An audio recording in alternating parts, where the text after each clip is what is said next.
All right, Paul, I appreciate you coming on the show today, man. It's going to be a lot of fun. I can't wait to just talk some baseball and college baseball with you.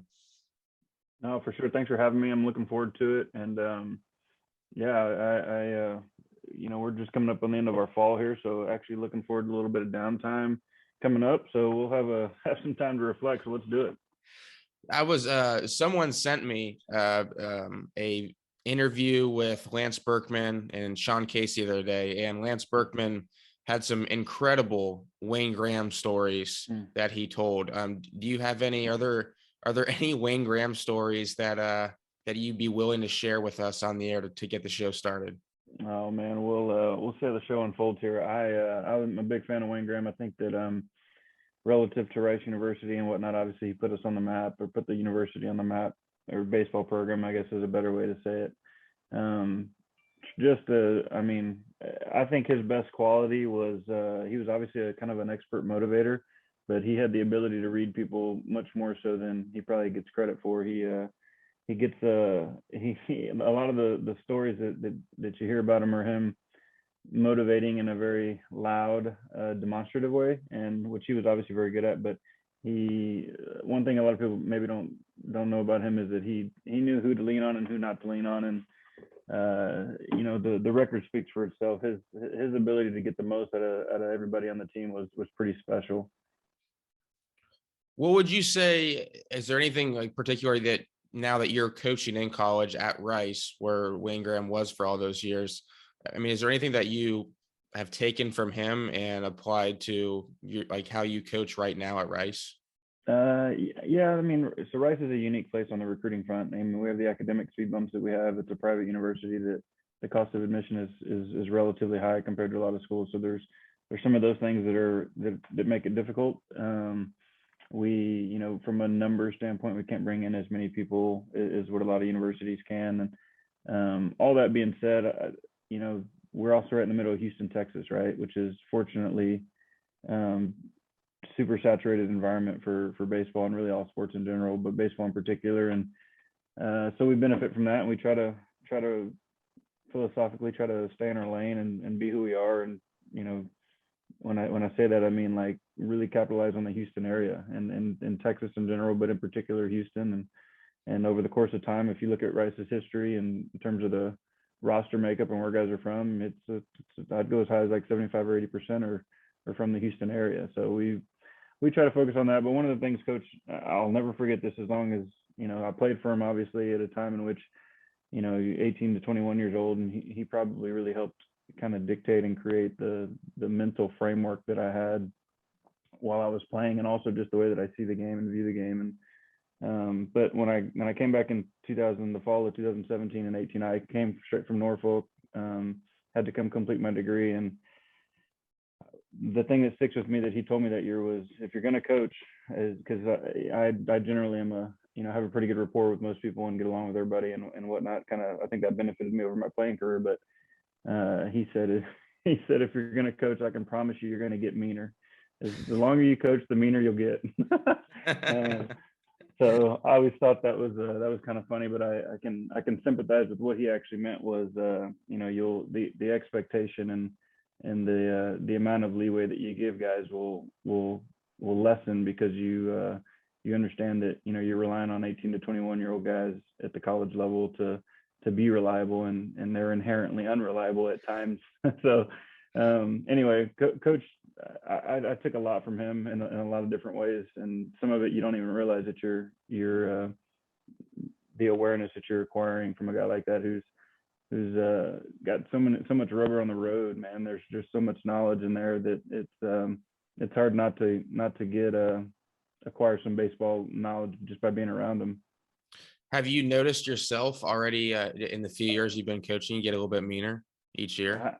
So I think that I mean, the short answer is yes. And it's not so much meaner as much as it is, you don't give them as much leash, right? You say, look, man, the time is now. Okay.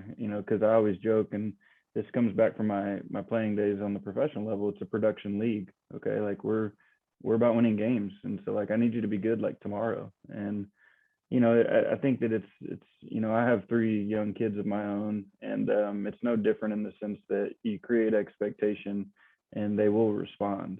Our guys are, they want to be good, and you gotta make sure that they understand that while we're trying to have fun, we're trying to get good. And if we're not on the same if we're not on the same plane, like I need to get you on the same plane in a hurry, kind of deal.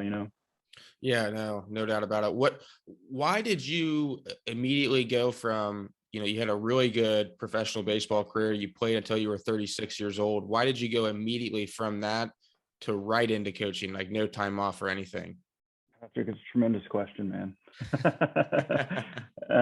Man, I've been super fortunate, super blessed in the sense that, man, I got to play for way longer than I should have. Okay, I had a skill set, and I had a really high desire to be as good as I could be, or get as much out of my ability as I could. And I really feel, you know, I feel about as comfortable as anybody probably saying that I think I did that. I got to play for a long time and got almost 6 years of service time, and got to see him do some cool stuff. And, we're watching the playoffs at the house right now with the Astros, and my kids are all juiced up. And, I got to be a part of 3 postseasons, which a lot of people never get the opportunity to do. And, but in terms of going into coaching, man, it picked me. I came back to Rice, and it was at a time which, Coach Graham was entering his last year, and we had always remained close and stayed in contact. And, he asked me to come help. I mean, for lack of a better way to say it, he asked me if I'd be interested in doing it. And I was in Norfolk at the time, and thinking like, man, I'm 36 and things don't work like they used to. And I got 3 kids, and it was a unique opportunity at Rice, where I went to school, and my wife went to Rice as well. So it was like an aligning of stars. So to be honest with you, it just felt like what was supposed to be going on right at the time. Making the transition from professional baseball as a player to coaching at the college level, I mean, it's the same game, right? Between the white lines, but I've never coached in college, but I've heard that there's just a lot of stuff that goes on that you don't really expect, or that's a lot of recruiting stuff. I mean, what was like some of the things that when you started coaching, you're like, man, I was not expecting to have to do X, Y, Z.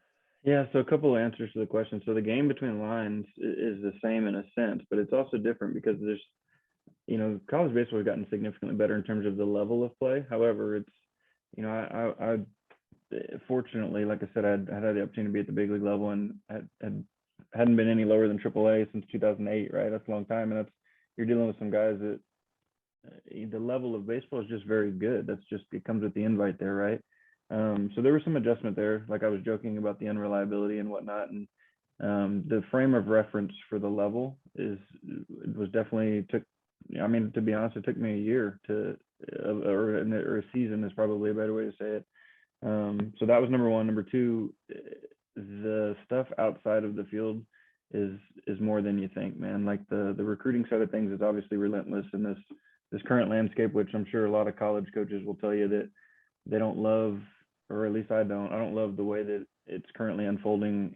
And when I say that, I mean, like, with regards to how young certain guys are being recruited. I just think it's at this point, I don't know that there's any turning back. I don't know that there's a way to combat it. It's just, I don't think it's productive for the kids and the families.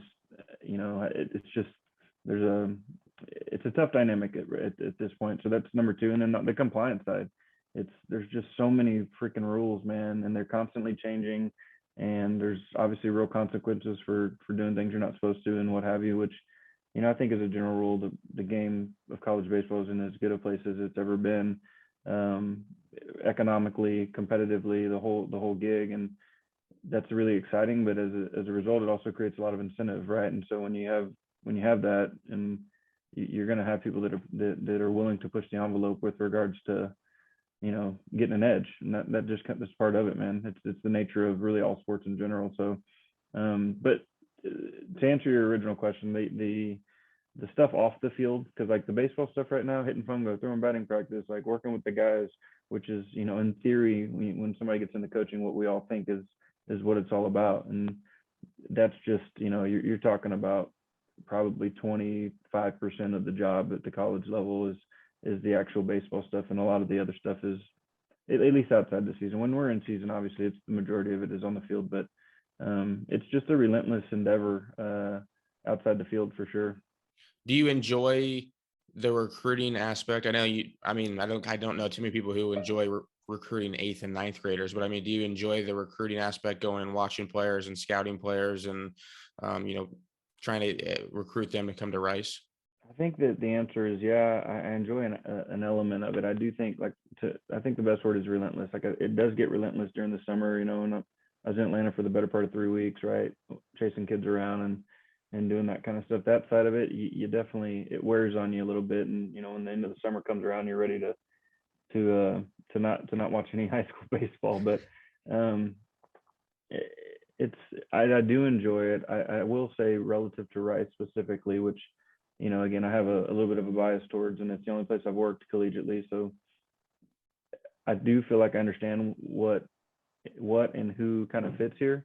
And since we are a little bit of a different product, I do, take a lot of pride in trying to get people that fit here. And it's not as, quote unquote easy as it is at some places because of some of the things I mentioned earlier with academics and cost of admission and all that stuff. But that being said, it's a rewarding endeavor, and I do feel cool about being able to offer a kid a scholarship to come to Rice. Okay, look, I hope that you have the opportunity to play in the big leagues, and I dang sure hope you help us win some conference championships and go to regionals and super regionals and hopefully go to Omaha. But I can say probably more so than a lot of other college coaches. Look, I'm changing somebody's life when we bring them to Rice. Like, again, I'm hoping that they're really good at baseball in college, but I pretty much just, if they hold up their end of the bargain, change the next 40 to 50 years of their life. So that is an element that I don't lose sight of, and it's relative to our university specifically. It's a pretty cool deal. Yeah, that is that is pretty cool. I mean, just hearing you say that, how you know when you bring someone in that their life is going to be changed forever.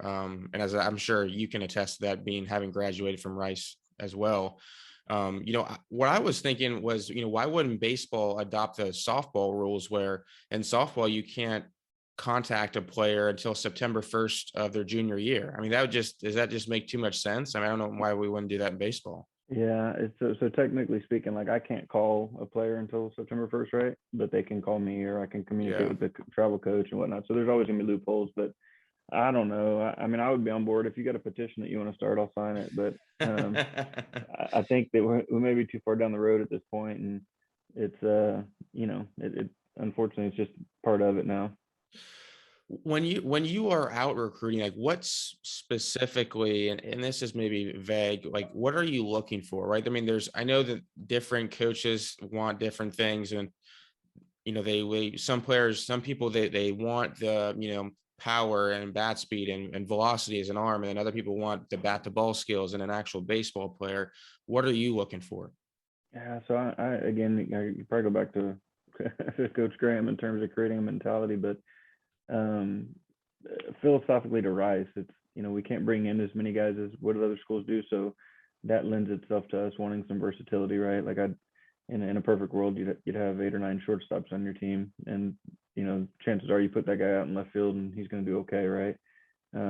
But we look for versatility. I put a lot of emphasis on the baseball player side of it because at the college level, at any level, I mean, we're watching the major league playoffs, right? Any level, but if you can minimize mistakes, so we're philosophically going to try to, build them on the mound, right? Like start on the pitching mound and then play good defense. And, obviously we want some guys that can hit the ball over the fence and whatnot. But if you got to pick between all of those things, we're starting on the mound. We're going to play good defense up the middle and try to get some athletes that are offensive that maybe we can create some stuff due to the type of athlete that we have as a whole. What about from specifically an infield perspective? Because I mean, you yourself were an infielder, a very, very good one at that. So I mean, what are you looking for from an infielder?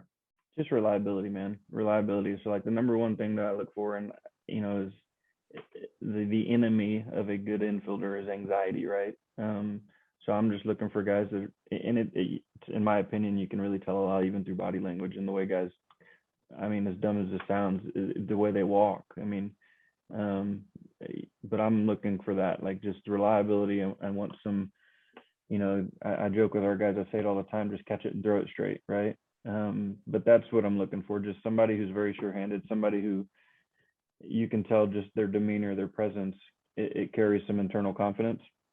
I don't need you to be showy. I don't have anything, I'm not against, if you can show off and make the plays, our level is not as much of that as the pro level, right? But I like out getters. So when I say out getter, just guys that create outs, man. Defensively, we plays that are supposed to be made get made. And anyway, so that's what we're looking for. Just sure-handed guys that don't have, they're not scared. I don't want to see somebody who looks like he's a little timid. I don't want to see somebody who looks like when he throws the ball across the infield, there's a little bit of the wheels are turning in terms of, man, I hope this is a good throw. I want somebody that's going to play with conviction. Do you think you could help somebody improve those if there was someone who had some anxiety when they were throwing, or I mean, 100%. So I say all that because I'd love for everybody to show up and be all you conference, all you would want American. to be you Well, defensively. no, no. I mean, but what I mean is like is somebody who's going to show up and they're good out of the gate, right? At our level, unfortunately, that's not always the case. Like there's at any level. I mean, you see guys that that you hear the Derek Jeter story, right? He made like 52 errors in low A or whatever, and obviously the rest speaks for itself. So you're still dealing with guys that don't have a lot of rubber on the road at our level. So I do think that based on some of my background and some of the really good infield guys I was able to be around, the way that I I personally operated, um, I do think that we can help them on with some of those things. And there's simple stuff, man.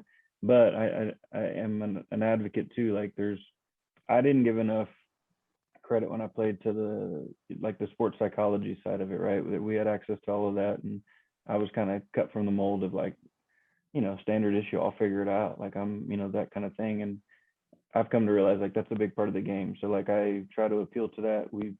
I'm not just coaching the mechanics of the game. We're coaching the psychology of the game too. And we do the best we can to again make the read on the individual. You try to create rapport and figure out what makes them tick. You might have to get on some guys and like kind of make them feel uncomfortable, and you might have to, for lack of a better way to say it, pet some guys and be a little bit more positive reinforcement type stuff. So that's there's no, it's not black and white on that front, right? Everybody's different. Terminology is a dangerous thing. You got to be careful what you say to certain people, and different cues work and all of that stuff. So that's the element of the coaching side that I really appreciate and like. Though it's I think that it's not an exact science, and I personally give a lot of credit to that and try to embrace it, I guess, is the best way to say it. How do you go about practicing fast versus practicing slow when it comes to random versus block practice when dealing with infielders? So we kind of start, and I don't know if this is right or wrong. It's just the way that I like it. We kind of start with the progression at the beginning of the fall, and so with our guys that I've had in the past, they kind of, they know the gig. But with our new guys, try to, first of all, want to get to know them a little bit and see what we're working with, see what some of their abilities and limitations are, and good and bad and whatever. And we kind of start there. But I personally start with the progression of, I want them to start slow. It's just like when you walk into a cage and you want to hit off of a tee to start, and then you're going to take soft toss. Now I'm going to take batting practice. Okay, now I'm going to go hit in the game, or hit off a velocity machine, or whatever the case is. So it's a similar deal. I think personally, especially with young infielders, they get sped up kind of on accident. And so you want to get out there and we start taking ground balls, and you got freshmen taking ground balls with juniors and seniors that are a little bit farther down the road, and they're trying to do everything all at once. Oh my gosh, the coach is looking at me. I want to impress them. So I try to take a step back and say, look, let's catch it first, segment it out. We start with a progression drill where you're not even moving your feet. You're just sitting there and catching them coming to you. And then we'll, work our way up to, the transition and the weight transfer and throwing across. And okay, now let's take some in and out, and we'll turn some double plays and that kind of deal. But, and it shows itself pretty quickly in terms of kind of who's ready to move on, and who you got to slow down and say, look, let's not put the cart before the horse. Let's get good at this before we try to do everything all at one time. What would you say for coaches out there who are working with high school players or just younger kids? Like, what's the most overlooked thing when it comes to coaching infielders that you see coaches just overlook? I don't know. So I've got a fourth grader, right, and a third grader that I'm trying to figure that out with. But I think ultimately it's, you know it's just continuing to try to get people into a good position to field and use momentum to throw. It's super simple, super easy, but generally speaking, especially with like quote unquote good younger players. So when I say younger, I'm talking about like the junior high and maybe even a young high school player. Maybe they have one of the better arms, right? And so they can get away with some stuff. So as a result, maybe they're cutting some corners with regards to what they can do, which we embrace the result at that. They're the best kid when they're young because they just have a little bit more physical ability or coordination than everybody else, but that we all know that's going to catch up, right? So that's probably my answer with high school or younger is just reinforcing kind of the do it the right way, like catch it, funnel it, get some momentum towards your target. And even with my own kids, I try to get in our players, I try to get them to make the ball spin right. So when you throw the ball, it's because again we're looking for reliability. I tell our guys, like, make as many plays easy as you can. I love the great play, but I want as many plays to be easy as you can.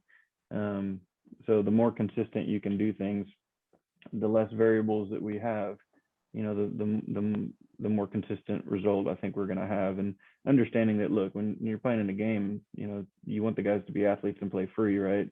I do like the great play, but in terms of a practice plan or whatnot, I want to get really good at doing things the right way. How do you go about helping guys with the throwing aspect of the infield? Because that's where a lot of errors occur with the throwing. Like, is there progression you have for the throwing aspect? So it varies by position.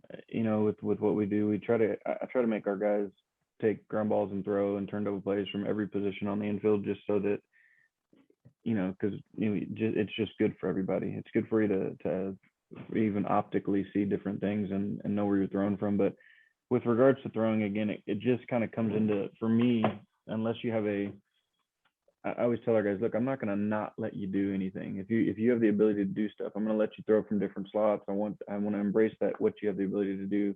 However, I am an advocate of, the majority of the time you have the ability to get in the position to throw, right? And you have the ability to make a relatively, normal arm slot throw. And so just try to embrace that, especially early in the fall. I don't like to throw on the run a whole lot early in the fall. Like, your guys, look, set your feet and throw. I want to see how it works. And I just think that again, it takes a variable out. You like for guys to be able to add and subtract in terms of velocity or arm slot. And, as long as the ball lands on first base, then we're in good shape. But I really want to type in the firm, you don't have to throw it 100%, but I want you to put the ball on a line as consistently as we can.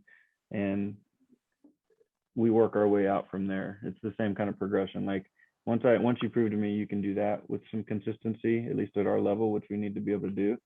Now let's talk about, different slots and coming in, whether or not we're in two-handing the slow roller or one hand in the slow roller, depending on the lane that the ball is in and that kind of stuff. So again, it's just a progression. You gotta walk before you can run, kind of thing. And so we try to slow the game down for these guys in a way that, so once they're having to do it at a game speed, it's not as big of we're not hoping that they get it right. You know what I mean? Yeah. Well, I was reading online the other day about how, so many plays for infielders in professional baseball, really just baseball everywhere, are made with one hand, but yet so many times it's always taught with two hands. Is that something, even with your young kids, do you emphasize still two hands, or do you want them now, like, starting out working one hand? So I'm probably going to catch some flack for this, but I am an advocate of being able to do the one hand deal comfortably, because there's no two ways about it. Like, there's plays that are easier to make one-handed. It creates more flexibility, more free range, especially in particular balls that are not right at you. If it's right at, you're looking at a guy that, talking to a guy that I did as much as I could to get in front of as many balls as I could. Standard issue, old school, like, played it really, really straight up, threw the ball over the top, that kind of stuff. That being said, I've had a bunch of really good infield guys when I was playing. Freddie Benavides in Cincinnati, and I had Chris Spire for a long time, and then Bobby Dickerson when I was in Baltimore, and who I think the world of. And and I played with JJ Hardy at the end of my career. He caught everything with one hand, right? Won 3 Gold Gloves, and it's a skill that you need to have if you're going to play at a high level. Period. Dot. The end. So like even with my sons, I do. And they, they play in little league, and they they get the coaches that get on them about using one hand, and one of my kids is good at it, and one of them uses 2 hands and whatever. But I am an advocate of the one hand because I do believe that if you can execute it, it's what, for lack of a better way to say it, it's what better players do. Yeah. And so I'm an advocate. It's not a requirement in the game, but I do want our guys to be comfortable doing it. Yeah, it's been something that I've noticed lately. We're just watching more professional baseball and paying attention to a lot of the infielders, even just this past season with us. What would you say though, like if there's a player out there listening right now, maybe it's a high school kid, he's an infielder. I mean, what's a focus of yours when you played infield for all those years? Like what were some of the things going on in your mind like pre-pitch? Like what were you thinking about? Were you thinking about anything? Yeah. So it's a good question. And again, I kind of did this on accident. So when I was, like we talked about, fortunately I had the opportunity to play for a while, and so I kind of, some of this stuff was like typed in my database, and I didn't even realize some of the things that were going through my head until I got back to Rice and started saying them out loud to some of our college guys. That being said, I think it's super important. Again, it's simple, but being in a good position to field, and that there's two different spots I'm talking about. So like getting into a good position to react, meaning like when the ball's crossing the hitting zone, whatever your preparation is leading up to that, and then also like the act of physically fielding. So if you get in a good position consistently, like you're gonna have success, I think. But and the other thing was, baseball is a goofy sport in the sense of when I was personally playing, I did this on accident, but it was kind of clearing your mind in between pitches. So I had to deal with looking up into the stands. It was just like different stadiums, different things. You notice certain spots, that inadvertently distract you in a good way, and then okay, now I'm locked back in, here's the next pitch.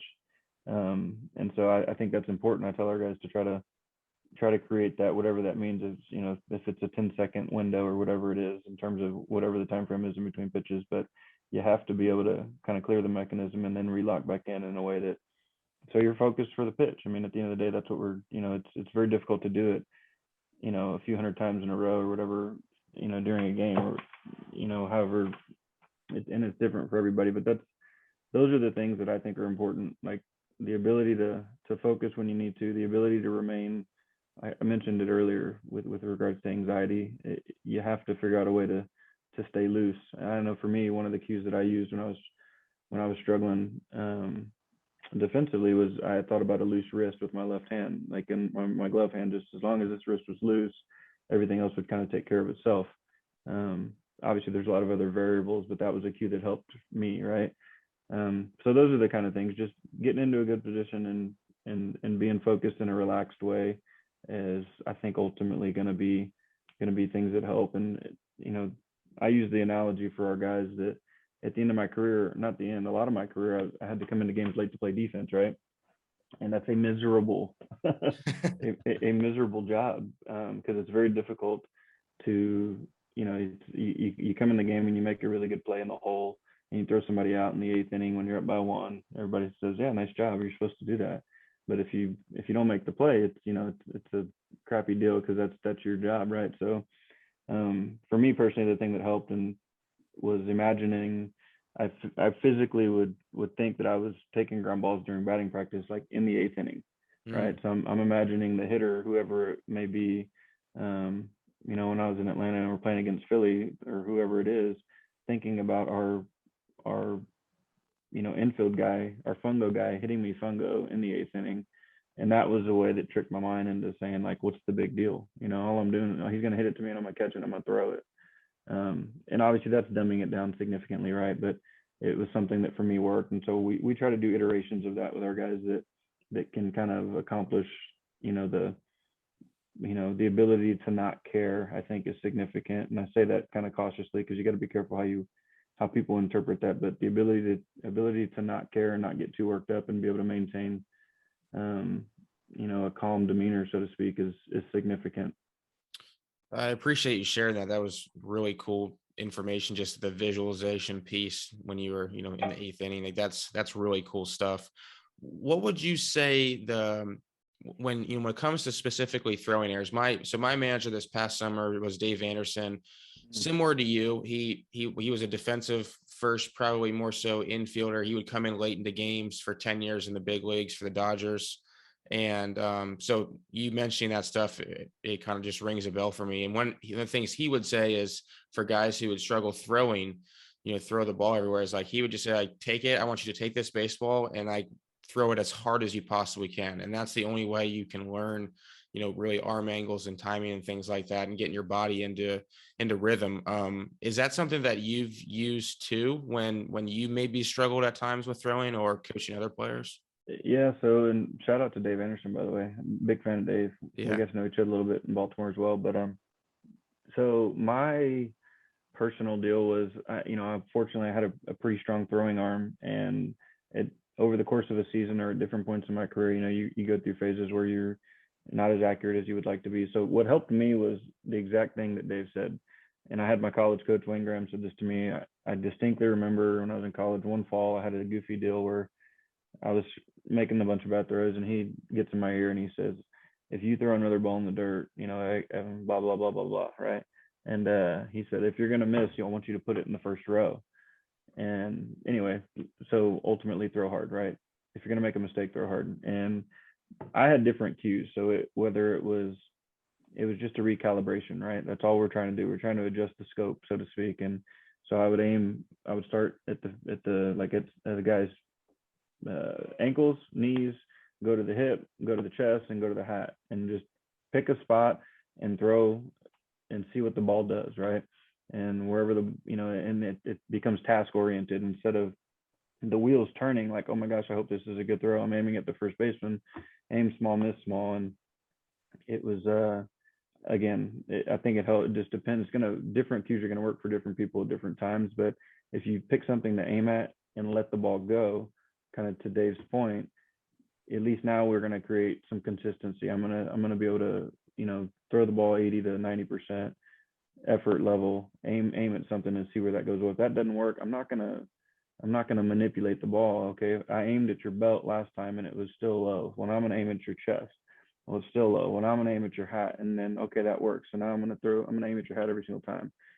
That was my personal cue. And as a matter of fact, I just had a conversation with one of our guys this past week about it. And it in the short term, it seems to have helped him a little bit. But I think that, again, taking the variables out, taking the psychology out, you give guys a task and they can execute it a little bit more effectively, generally speaking.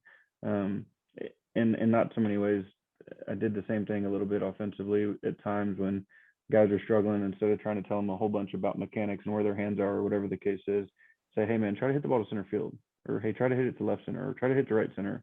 And it takes some of the thought of the mechanics out of it and says, hey dude, just let your body work and execute an outcome that we're trying to do. And I personally, especially at the college level, we've had some success with things of that nature.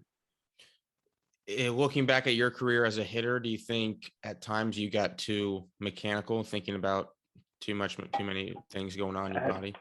I was just me personally, was too aware of yeah, probably of my body and whatnot, as opposed to saying like, hey, when you go to the plate, what are you trying to do, Patrick? Trying to hit the ball hard.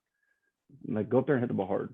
I know it's simple and easy to say and whatever, but I had some success later in my career with regards to almost going up there and thinking like, hey, it's a 2-0 count, it's a 3-0, it's a 3-1 count, so that okay, now I'm in go mode, and if it's a ball, I'll take it. But for me personally, I spent my whole life with people telling me, hey, you're so gifted defensively, all you have to do is hit X and you can play for a long time. And that kind of created I think a subconscious, probably counterproductive approach at the plate. And I spent a lot of time trying to get out of that. But ultimately, it was very difficult for me I was very confident in whatnot defensively, and for what I think was good reason. And offensively, for whatever reason, it was always tough for me to accomplish the same mindset. But you know, that being said, if they had to throw fastballs all the time, I would have been fine. Why do you think that created like a negative thought for you when they said like, hey, you're so good defensively, like, if you just hit, this average, like you'll be playing for 15 years in the big leagues? Like, why do you? Because I think that I would assume that their thought process was, well, he won't put so much pressure on himself at the plate. Yep, for sure. I'm sure that was it was obviously in with good intentions, right? But again, it goes back to saying terminology is a dangerous thing, man. You got to be careful. And that's what we had the conversation with our freshmen, not just our freshmen, our entire team, but telling them, look, man, don't limit yourself. Like, okay, you're a freshman in college and you're not supposed to play, quote unquote. Well, why? Like, I don't understand why not. Or the guy that is the lower round draft pick at the pro level, and you go to the instructional league, and from the get go, you receive maybe a little bit of a counterproductive feel because you're not the guy, quote unquote. Well, like, go play good. You know what I mean? Like, they're not prejudiced against anybody except people that play good. Like, Yeah. those are the guys that we're all biased towards. Like, if you play good, I like you. Right. So I just think it's important to not limit, try to be careful how you portray things, even to players, as just from the get go, just for that reason. And that's something that I allowed myself to probably be susceptible to, which a lot of us do as players, and it's not on purpose. And coaches aren't doing it on purpose, right? They're not trying to bury you or make you think you're limited into what you can do. But anyway, so I think I got off on a tangent there, but I think you get the point. Yeah, no, that's an interesting point you brought up, and to what you just said. I mean, I have no idea like what round actually like you were drafted in, or that like some of the other players I watched drafted in. So if you're right, it was like when you get there, you're there, and like it comes down to what you do on the field once you get that opportunity. What would, like, when it comes to hitting at Rice for the college kids, like, do you guys have a philosophy or a vision when it comes to like the overall team setting? Yeah, so Jose Cruz Jr. is our new head coach, right? He just got hired this past summer, and so some of that philosophy is literally being implemented now. And even us, like, we're learning each other on the coaching side and trying to get a feel for what exactly he wants offensively. He's obviously was a very good player, all-star, and won some Gold Gloves and that kind of stuff. Played for a long time in the big league, so very much a student of the game. And we are kind of in the midst, I think, of taking into account the player and the skill set. Okay, so not everybody's created equal, and so I think in terms of our job is, we do want to make each individual better, but at the same time we're trying to make a team. Like, we're trying to make an offense, right? So it's important for us to kind of help the guys understand who they are. Like, if you don't have the ability to hit the ball over the fence and you run really really fast, like, you're gonna operate differently than the guy who can go foul pole to foul pole and hit the ball to the yard and change the score. So that I think philosophically is more our approach in terms of trying to create an offense, right? We want to know where the pieces fit, understand who you are, and everything in between. And that, does that mean like, hey man, I need you to be really good at, if the third baseman's back, you need to be able to lay the drag bunt down at our level and get on base. Or if the situation presents itself, I need you to be able to hit and run. Those are things that at the big league level, and some of those are coming back into play as we see, but they're not. For those reasons, I kind of say our level is different than the pro level. It just is, because you're dealing with different prerequisite skill sets. You're dealing with, different incentives and different motivations. Are all of those things influence kind of philosophically, how we want to coach the offense, if that makes sense. What about two strike approach? You played a long time, you're coaching now. I've heard a lot of different two strike approach. I know strikeouts are a thing where it's increasing, every year over the past 10, 15 years in baseball. What are your thoughts on two strike approach? So I think it's, again, our level's different. With the stuff that you're seeing those guys on TV throw, those guys are, in a lot of instances, they're almost having to pick a pitch, right? Like, you got to pick a pitch and hit it, or try to hit it. At our level, I think it's still a little bit more of a mentality of competitive nature, right? You gotta figure out a way to I use the word grind. Like, you need to be able to grind. That being said, I'm also a believer that inadvertently a lot of people create anxiety when you get to two strikes. And why is that? Okay, like get on the plate and don't let anything get by you. Choke up and just try to foul it off. Well, okay, but we're still on offense. You know what I mean? So like I personally try to, again, terminology is a dangerous thing, so you got to be careful. But I'm trying to create a situation where you're still pretty relaxed, and I'm gonna see the baseball. And what are we trying to do with two strikes? Like I'm still trying to hit a mistake ultimately. Like if it's a tough pitch, like yeah, okay, maybe we're trying to get a piece and foul it off, no question about it. But at the end of the day, I'm still trying to make sure I don't miss the mistake. If he makes a mistake with two strikes, we need to hit it. If he makes a perfect pitch with two strikes, we're probably out.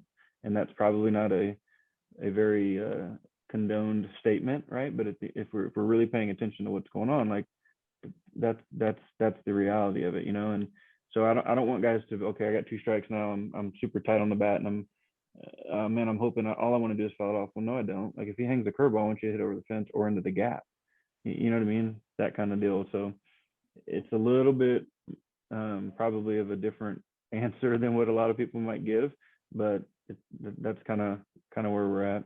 I love I 100% agree with your answer. That's one of the things that I try to preach to the players. I think from what I've seen, most players strike out because they get in that defensive mindset and they start swinging at stuff that they would never swing at with less than two strikes because they're so afraid of striking out and what all that means.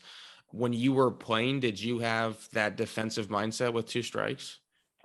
Yeah, and so it's funny because I actually experienced it as early as college. I had a lot of success with two strikes, and um, relatively speaking, you know what I mean. Relative to having two strikes, you choke up a little bit on the bat and you shorten up. And okay, well, that for me created better swings, and I think probably what the cause of that is you take a little bit off, and it did relax me. Like I actually had some experience, some success later in my pro career literally thinking in my head, because you're dealing with guys that, like, for me personally, like their stuff was better than I was. So if they make their pitch, like I was going to be out. And so when I actually adopted that, like with two strikes, like you're supposed to get out. Like he's supposed to get you out with two strikes. If you get out, okay, big deal. And again, that's a little counterintuitive in terms of like if you hear somebody talk about two strikes, they're like, you gotta grind and like battle, which again I agree with. You got to learn, you got to know who you are and what words make you accomplish what you want. But that helped me, man. It took a load off, and I was like, you know what, I'm supposed to be out. If he makes his pitch, I'm probably out. And but that was a way that kind of freed me up in the sense of getting rid of the anxiety with regards to the circumstance. So it's in a sense, you were accepting that failure was a part of the game, and like in that instance. Yeah, yeah, and which again, I've been playing professionally for 10 or 12 years, so I was a little farther down the road than most people are or whatever. But but absolutely, I think in a nutshell, the way you said it's probably pretty accurate. Yeah. Awesome, Paul. I appreciate you coming on, man. It's been a ton of fun. I'm gonna text Dave Anderson now.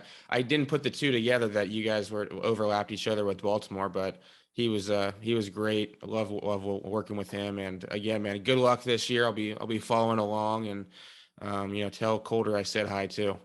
No, for sure. I appreciate it. Thanks for having me on, and I'm sure we'll be in touch. Awesome.